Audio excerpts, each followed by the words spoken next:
இயேசுவில் பிரியமுள்ள சகோதர சகோதரிகளே, மேக்சிமிலியன் மரிய ரெய்மண்ட் கோல்பே. ரெய்மண்ட் தான் இவருடைய ஞானஸ்தான பேர். ஆகஸ்ட் மாதம், ஜனவரி மாதம் 8ஆம் நாள் 1894ஆம் ஆண்டு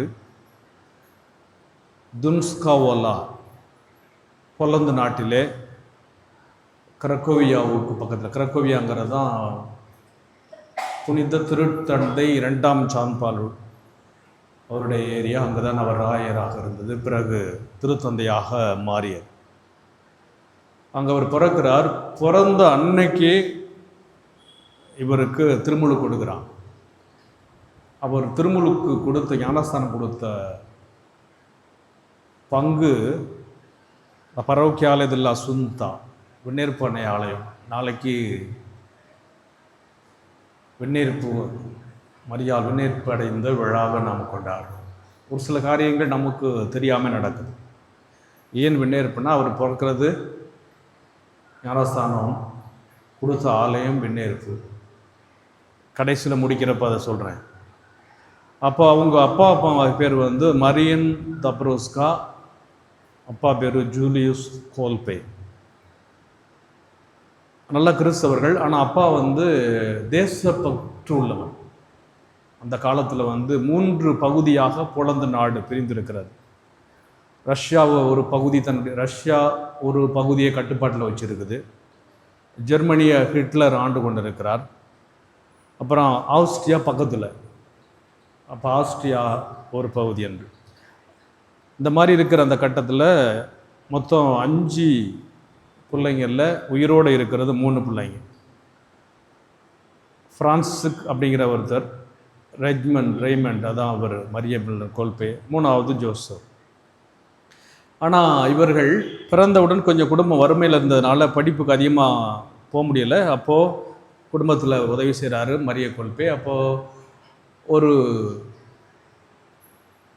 ஃபாதர்கிட்ட இவர் உதவி கேட்குறப்போது, அப்போ இவருடைய அறிவையும் ஞானத்தையும் பார்த்த அந்த ஃபாதர் தான் இவருடைய படிப்புக்காக உதவி செய்கிறார். பிறகு படித்த பிறகு இவருடைய ஞானத்தினால தான் அவர் குருவாகின்ற அளவுக்கு அவர் போற்றப்படுகிறார். இவருக்கு 12 வயசு நடக்கிறப்போ வீட்டில் விளையாடிக்கிட்டு இருக்க சமயத்தில், ஏன்னா அவங்க குடும்பம் அங்கேருந்து மத்தேயு பங்குக்கு மாறுறாங்க. அங்கே விளையாண்டுருக்க சமயத்தில் மாதா அவர்கள் காட்சி கொடுக்குறாங்க. அந்த காட்சியில் மாதா கையில் 2 க்ரௌன் கிரீடம் இருக்கிறது. ஒரு க்ரௌன் வெள்ளை, the purity of symbol of purity, தூய்மையின் அடையாளம். 2 இன்னொரு கிரீடம் சகப்பு, த சிம்பிள் ஆஃப் மார்டர்டம், மறைசாட்சியம். அதனால் இந்த 2 கிரீடத்தை மாதா காட்டி அவற்றை கேட்குறாங்க, இதில் எதை நீ தேர்ந்தெடுக்கிறா அப்படின்னு கேட்குறாங்க. அப்போ அவர் சொல்கிறாரு, சின்ன பிள்ளையா இருக்கிறப்போ 12 வயசில், எனக்கு 2மே தேவை. இதுதான் கடவுளுடைய திட்டம். அவர் தெரிந்து சொன்னாரோ தெரியாமல் சொன்னாரோ, கடைசியில் நாம் பார்க்கின்றோம் அவர் எதை விரும்பி தேர்ந்தெடுத்தார் என்பது நமக்கு தெரியும். அதனால தான் இன்றைக்கி நாம் அவருடைய விழாவை கொண்டாடி கொண்டிருக்கிறோம். அந்த அளவுக்கு ஆனவர். பிறகு கப்புச்சின் சபையில் சேர்ந்து 1918ஆம் ஆண்டு தன்னுடைய 24வது வயதில் ஏப்ரல் மாதம் 28ஆம் தேதி குருவாகிறார். இவருக்கு சின்ன பிள்ளையிலிருந்தே மாதா மீது அதிக பக்தி. அதனால் இவர் குருவான உடனே சிட்டி ஆஃப் மரியா, மாதாவினுடைய நகரம் அப்படின்னு ஒரு நகரத்தை உருவாக்கி, த மைட்ஸ் ஆஃப் மரியா, மாதாவினுடைய என்ன சொல்கிறது, படைகள், அல்லது எப்படி நம்ம சொல்கிறோம், மரியான்சனுடைய படைகள் மாதிரி அங்கு ஒரு பத்திரிகை ஏற்படுத்தி மாதாவினுடைய புகழை இவர் பரப்பி கொண்டு இருக்கிறார்.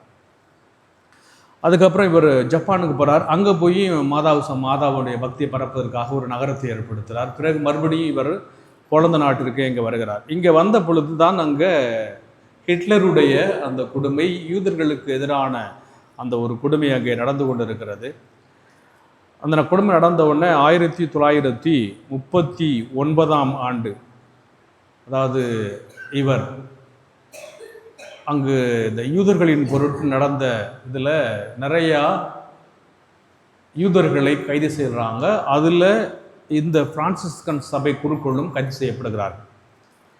3 மாதங்களுக்கு பிறகு எல்லாரும் விடுதலை செஞ்சிடறாங்க. ஆனால் அவர்கள் யூதர்களை அதிகமாக கொடுமைப்படுத்தியதுனால இவரை அந்த ஜெர்மன் அதிகாரியை கைது செய்கிறாங்க. ஏன்னா தப்பித்து போன யூத கைதிகளுக்கு, இந்த ரெஃப்யூஜிஸ், ஜூஸ், ஏன்னா அவங்கள டார்கெட் பண்ணுறதானே ஹிட்லருடைய வேலை, அவர்களுக்கு இவர் என்ன செய்கிறாருன்னா தஞ்சம் புகிறார், அவர்களுக்கு உதவி செய்கிறார்.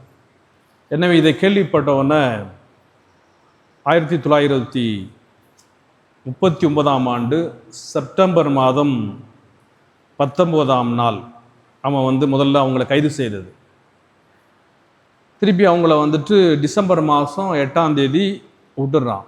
ஆனால் இவர் உதவி செய்தார் அப்படிங்கிறதுக்காக என்ன செய்கிறான், 1941 ஆண்டு பிப்ரவரி மாதம் 14ஆம் தேதி இவரை கைது செய்கிறான். கைது செய்து பல கைதிகளோடு அங்கே அவங்களுக்கு பயங்கரமான வேலை கொடுக்கறது,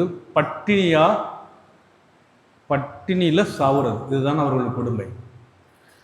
இந்த மாதிரி அவர்கள் அந்த இடம், அந்த கான்சன்ட்ரேஷன் கேம்ப், ஆஸ்விட்ஸ், நான் ஜெர்மனியில் இருந்த பொழுது அந்த கான்சன்ட்ரேஷன் கேம்ப்லாம் போய் பார்த்துருக்குறேன். ரொம்ப கொடுமையாக இருக்கும். டக்காவு தான் பயங்கரமான கேம்ப். அப்படியே அந்த காட்சியெல்லாம் நம்மளால் பார்க்க முடியாது. அந்த மின்சார அடுப்புக்குள் மனிதர்களை உள்ளே விட்டு அதுக்கப்புறம் வெளியே அவங்க செருப்பு ஒரு பக்கம் கிடக்கும், எலும்பு ஒரு பக்கம் கிடக்கும். அந்தளவுக்கு ஒரு கொடூரமான வேதனை யூதர்களை வதைத்தது. அதனால் அதுக்கு பேரை கான்சன்ட்ரேஷன் கேம்ப் அப்படின்னு சொல்லுவாங்க. அந்த மாதிரி பட்டினியாக இந்த இருக்கிற சமயத்தில் 1941 ஆண்டு திடீர்னு ஒரு கைதி தப்பி ஓடிட்டார். இந்த கைதி தப்பி ஓடணும்னா திடீர்னு என்ன பண்ணுறாங்க, எல்லாரையும் கூப்பிட்டு ரொம்ப நேரம் வெயிலில் நிற்க வைக்கிறாங்க. நிற்க வச்சுட்டு இப்போது அவங்களில் 10 பேரை என்ன செய்ய போகிறாங்கன்னா, இப்போ அவங்க கொலை செய்ய போகிறாங்க. 10 பேரை நிப்பாட்டி வச்சுருக்கிறாங்க. அவங்கள பசி பட்டினியாக சாகடிக்கணும். அந்த 10 பேரை கொலை செய்கிறதுக்கு அங்கே நிப்பாட்டிய நேரத்தில் ஒருத்தர் என்ன செய்கிறாரு அப்படின்னா, பார்த்து அழுகுறார். ஏன்னா அவர் அழுதுட்டு அவர் என்ன சொல்கிறாரு, எனக்கு பிள்ளைங்க இருக்கிறாங்க, மனைவி இருக்கிறாங்க. அவர் பேர் ஃப்ரான்சிஸ்க் கதோன்சிக் அவருடைய பேர். என்னுடைய பிள்ளைகளை, என்னுடைய மனைவியை நான் பார்க்கணும் அப்படின்னு இந்த மனிதர் அழுகிறார். அவர் ஒரு சோல்ஜர், போலந்து நாட்டினுடைய ஒரு படை வீரர், ஒரு மிலிட்ரி கமாண்டர் மாதிரி. அவர் உடனே இவர் என்ன செய்கிறார், மாக்சிமிலியன் மரியே கோல்பே அவருக்காக நான் வர்றேன் அப்படின்னு சொல்கிறார். உடனே அந்த ஜெர்மன் படைகளுக்கு ஹூ ஆர் யூன்னு கேட்குறான். யாருன்னு கேட்குறான். I am a Catholic priest அப்படிங்கிற, நான் ஒரு கத்தோலிக்க சாமியார்னு சொல்கிறார். உடனே அவருக்காக அந்த 10 பேரில் மாக்சிமிலியன் மரியே கோல்பே அங்கே நிற்கிறார். உடனே அவங்க எல்லாரையும் 14 நாட்கள் என்ன பண்ணுறாங்க, பசியோட பட்டினியோட தண்ணி இல்லாமல் அந்த செல்லில் அடைச்சி சாகடிக்கிறாங்க. பல பேர் செத்துட்டாங்க பசி கொடுமையில், தண்ணி இல்லாமல். ஒரு 4 பேர் மரியே கோல்பே, இவங்க சாகலை. ஆனால் அங்கிருந்தவர்களுக்கு இவர் பைபிளை பற்றி, ஆண்டவரை பற்றி, இயேசுவை பற்றி இவர் பொதிச்சுக்கிட்டு இருக்கிறார். அப்போ கடைசியாக சாகாமல் இருக்கவும் அந்த ஜெர்மன் அதிகாரிகள் என்ன செய்கிறாங்கன்னா, விஷ ஊசி போட்டு, இன்னைக்கு ஆகஸ்ட் மாதம் 14ஆம் தேதி 1941 ஆண்டு, இந்தியா சுதந்திரம் அடைஞ்சது இன்னைக்கு 1900 என்னைக்கு, அது நாளைக்கு. நல்லா இருக்குது. எல்லோரும் மோட்சத்துக்கு மேலே போவீங்க. மோட்சத்துக்கு போகிறதே பிரச்சனை, இதில் மோட்சத்துக்கு மேலே போகிறதா, அதுதான் உங்களுக்கெல்லாம் டாப்பில் ரெடி பண்ணி வச்சுக்கிறார் கடவுள். ஆக 1900 எதுக்கு நான் அதை கேட்டேன்னா, வருஷம் உங்களுக்கு ஞாபகம் இருக்கிறதுக்காக ஒரு டெக்னிக்காக கேட்டேன். புரிஞ்சுதா? புரிஞ்சாலும் சரி, புரியாட்டும் சரி. 1941 ஆண்டு ஆகஸ்ட் மாதம் 14ஆம் தேதி விஷ ஊசி கொடுத்து அவரை கொலை செய்கிறார்கள். அவர் சொன்ன வார்த்தை, கடைசி வார்த்தை இறக்கின்ற போது, ஏன்னா மாதா அவர் காட்சி கொடுத்தாங்கல்ல 12 வயசில். அப்போ என்ன சொன்னாங்க? 2 கிரீடம் இருக்குப்பா, ஒன்று வெள்ளை, இன்னொன்று சிகப்பு, உனக்கு எது வேணும்? அம்மா 2யுமே கொடுங்க. இன்னைக்கு அந்த கிரீடத்தை எடுத்துக்கிறார் மறைசாட்சியாக. அப்போது அவர் சொன்ன வார்த்தை உயிர் விடுகிற போது, ஆவே மரியா, மரியே வாழ்க, லமோரே கிரையா, இது நான் சொல்கிற வார்த்தை இத்தாலி, லமோரே கிரையா லோதியோ நோன் சர்வே நுல்லா, அன்பு உருவாக்கும், வெறுப்பு ஒன்றுக்கும் உதவார் அப்படின்னு சொல்லிட்டு உயிரை விடுறார். அன்பு உருவாக்கும், வெறுப்பு ஒன்றுக்கும் உதவார். ஆண்டவர் இயேசு என்ன சொன்னார்? தன் நண்பனுக்காக உயிரை கொடுப்பதை விட மேலான அன்பு இந்த உலகத்தில் கிடையாது. நண்பர்களுக்காக உயிரை கொடுப்பதை விட. ஆனால் யாருமே தெரியாத ஒரு அயலானுக்காக தன்னுடைய உயிரை கொடுத்தவர் மாக்சிமிலியன் மரிய கோல்பே. இப்போ மாக்சிமிலியன் மரிய கோல்பே யாருக்காக? ஒருத்தர் அழுதார், ஐயோ நான் என் பொண்டாட்டியை பார்க்கணும், என் பிள்ளைகளை பார்க்கணும்னு சொன்னவர் பிரான்சிஸ் கஜோன் ரிஸ்க். அவரை காப்பாற்றுக்கு உயிரை கொடுத்தார். 1982ஆம் ஆண்டு திருத்தந்தை 2ஆம் ஜான் பால், அவர் நான் ஏற்கனவே சொன்னேன் 2004 பார்த்தோன்னு சொல்லி, அவருடைய நாட்டுக்காரர், பொலந்து நாட்டுக்காரர், கிரக்கோவியா மறைமாவட்டத்தை அஞ்சவர். எனவே அவருக்கு இவர் புனிதர் பட்டம் கொடுக்கிறார். அந்த புனிதர் பட்ட நாளன்று அந்த புனிதர் பட்டத்தில் யார் அங்கே உட்கார்ந்துருக்கிறா? தப்பிச்சு போன அந்த பிரான்சிஸுக்கு உட்கார்ந்துருக்கிறாரு. அப்போ அவருக்கு வயசு 92. எப்போ செத்துருக்கணும்? அவர் 1941 அவர் செத்துருக்கணும். 41 ஆண்டுகள் கழித்து அவர் என்ன செய்கிறார்? இங்கே தன்னுடைய குடும்பத்தோடு இருந்துட்டு அப்போது நடந்ததெல்லாம் நினச்சி யார் கண்ணீர் விடுறா? பிரான்சிஸ் கஜோன்ஸ் கண்ணீர் விடுறா. தன் நண்பர்களுக்காக உயிரை கொடுப்பதை விட மேலான அன்பு யாரிடமும் இல்லை. ஆண்டவர் இயேசு சொன்னார். ஆண்டவர் இயேசு சொன்னதை வாழ்ந்து காட்டினார். அன்பு உருவாக்கும், வெறுப்பு ஒன்றுக்கும் உதவாது. எதை உருவாக்க போகிறீங்க நினச்சி பாருங்க.